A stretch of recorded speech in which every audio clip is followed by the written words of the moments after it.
Hello and welcome to Community Conversation. I'm Michael Witch for LMC Media, and on the screen with me is a writer and a comedian and who's appeared in comedy clubs and colleges and in Larchmont. It's Ben Asher. Hi, Ben. Welcome to LMC Media. Hi, Michael. Thanks for having me. Tell me about Comedy from Scratch, which is a program that you're producing on the fourth Saturday, I understand, of every month in Larchmont. Yeah, so it's a monthly show that we're doing in Larchmont at the Idea Kitchen, right on Palmer Avenue, downtown Larchmont. We started in January, and we've been doing it every month since, and we've been sold out every single month. There's 50 tickets available for purchase in advance, and every month we usually sell out within the first or second week. They're actually all available for the whole year right now if people want to get them in advance. But yeah, we've been able to fit it usually about 5 extra people who come to the door as well. But yeah, it's been great. So some details: the tickets are $20, and it's bring your own drinks and food. Is that right? That is right. Wow. And you've been producing shows in New York City. Is this the first time in suburbia? It's the first show I've produced in Westchester. Yeah. Do you notice a difference in the audiences from city to suburbs? Well, there are fewer. It's a little bit older. Not just demographically a little bit older. Just because people move up here when they have kids. Sure. Are there any special things that you found to talk about that get the audience riled up? I don't change my material at all for the audience here versus any other show that I do. I same thing wherever I perform. It's a very smart audience right here. It's nice. It's very well informed, and they seem to really appreciate good comedy. Good comedy. Yeah. Well, you're noted for your comedy, kind of sarcastic, sardonic, brave is what the website says. What is that about? Do you talk about topics that some comedians would avoid?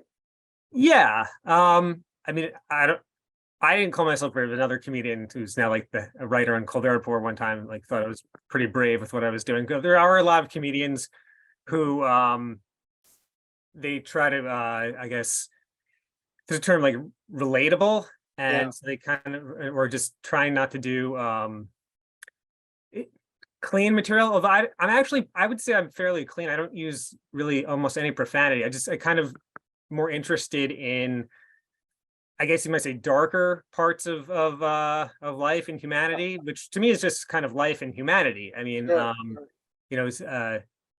I don't try to be shocking. I just try to talk about things that I think are urgent in life and the world. And if that's shocking, sometimes it's probably because the world is shocking. Can you give us one example of what you find might be a little shocking out there? Well, like, do you? It's hard. But so if I say it, you're going to think I'm crazy because you're not hearing the joke. But you're not talking about. So I talk about death. I talk about terrorism, war, suicide, things that happen in people's life, my life, that I think about. And topic of abortion, women's rights.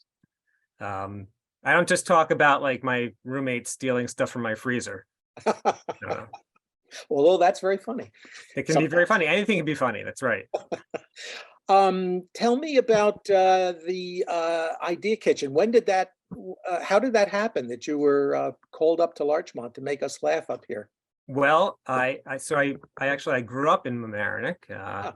Went to the high school, and so I'm living back. I moved back here from the city when I had a child, and so I'm familiar with the area, and I saw that the Idea Kitchen was doing a music event, and I contacted them. I got in touch with Adam Stoltz there, the owner, and we worked it out because I told him how I'd been producing a lot of really successful shows in the city, over the years. A lot of the Time Out New York Times had his, critics picks. It was my show I do every Wednesday on Arthur Avenue in the Bronx. It was part of the New York Comedy Festival in the fall, the first Bronx show ever to be part of that. And so had him on to give it a shot, and it's been going great. He's great to work with. The Idea Kitchen's awesome. Well, that's wonderful. You are the host as well as the performer. Do you have some guests that you want to promote ahead of time? So just well, the next show, I'm going to be having Matt Koff. He's a writer for The Daily Show, and a really hilarious comic, Iman El-Husseini. She's been on my shows before, and so is Matt. And yeah, they're just really funny, smart comedians.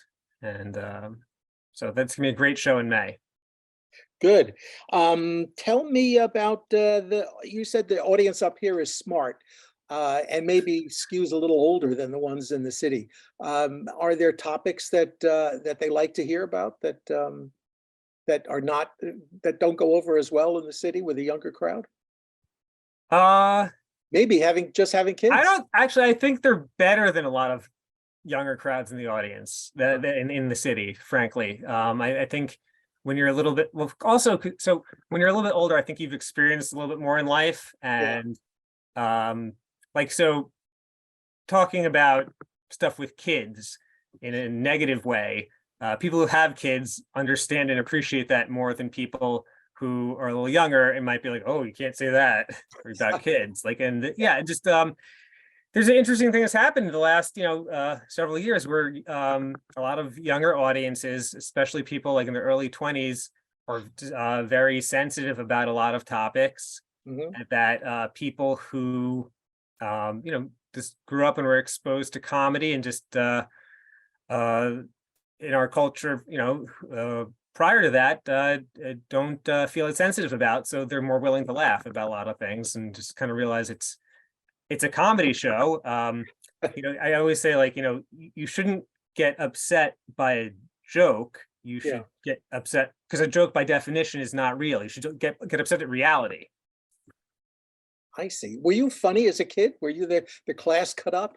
I don't know if I was the class cut up. I mean, I always liked making my friends laugh. I made a lot of silly noises, did some imitations, which I actually don't do almost any impressions in my act now. It's more observational, satirical type comedy. And so that the idea of making your friends laugh kind of propelled you into a career of writing for comedy and then performing. Is that the way it happened? I wouldn't say that. I would say I watching stand-up comedy, particularly a lot of George Carlin, his big influence, Chris Rock, Sarah Silverman. Really, and just I always liked, actually. So I thought I was going to be like the constitutional lawyer. That's what I really wanted to do when I went off to college. Although I was actually always interested in comic books.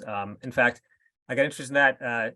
I watched on LMC-TV the 75th anniversary history special on Archie Comics a while, and I ended up interning for them in Mamaroneck. But so I was always interested in comics and comedy, but I was interested more in constitutional law and other things. But then I kind of had a change of interest and wanted to go into acting and theater and stuff when I was in college. And I had always started, when I was 19, I started writing down weird ideas. I always had weird ideas. I started writing them down when I was 19. And then I was reading a lot of interviews about George Carlin and other comedians.